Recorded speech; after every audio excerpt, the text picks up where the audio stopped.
Dans le climat actuel de crise, quel rapport entretiennent les Français avec une valeur telle que la solidarité? À première vue, les chiffres parlent d'eux-mêmes et semblent indiquer un certain repli sur soi.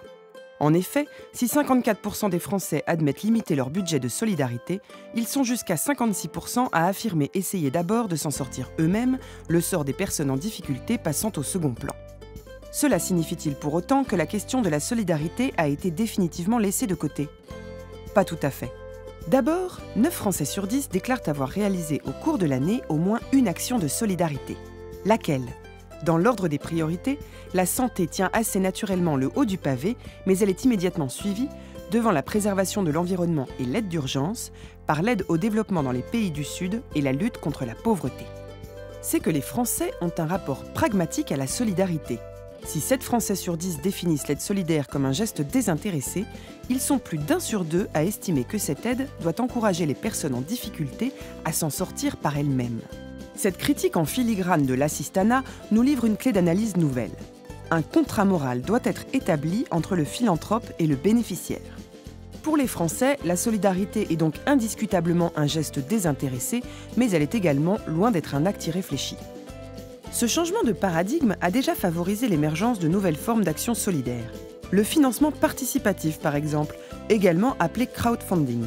Près d'un tiers des Français a déjà réalisé ou envisage actuellement de réaliser un investissement, un don ou un prêt sur l'une des nouvelles plateformes web qui ont émergé ces dernières années. Encore mieux, le prêt solidaire, l'une des facettes du crowdfunding social, c'est-à-dire désintéressé, est non seulement connu par un grand nombre de Français, mais présente l'avantage, aux yeux de 65% de nos concitoyens, d'être une forme de solidarité accessible à tous.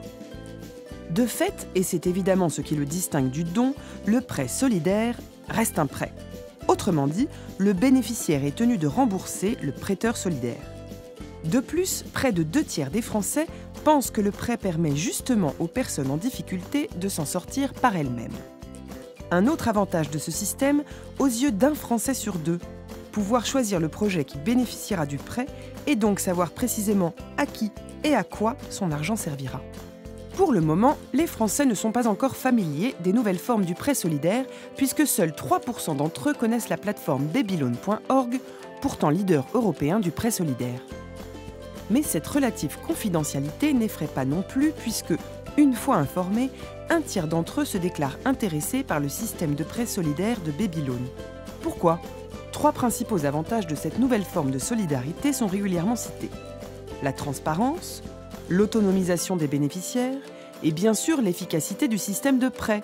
1 euro prêté, c'est 1 euro remboursé, mais aussi 1 euro qui peut être à nouveau prêté à un autre bénéficiaire. Une façon efficace de réconcilier pour de bon les Français avec la solidarité en temps de crise.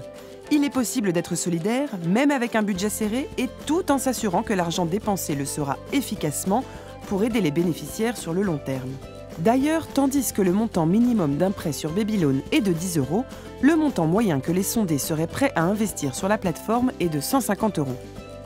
Si ces derniers chiffres incitent à l'optimisme, ils nous informent également qu'il est devenu nécessaire de penser et de promouvoir de nouvelles formes d'action solidaire.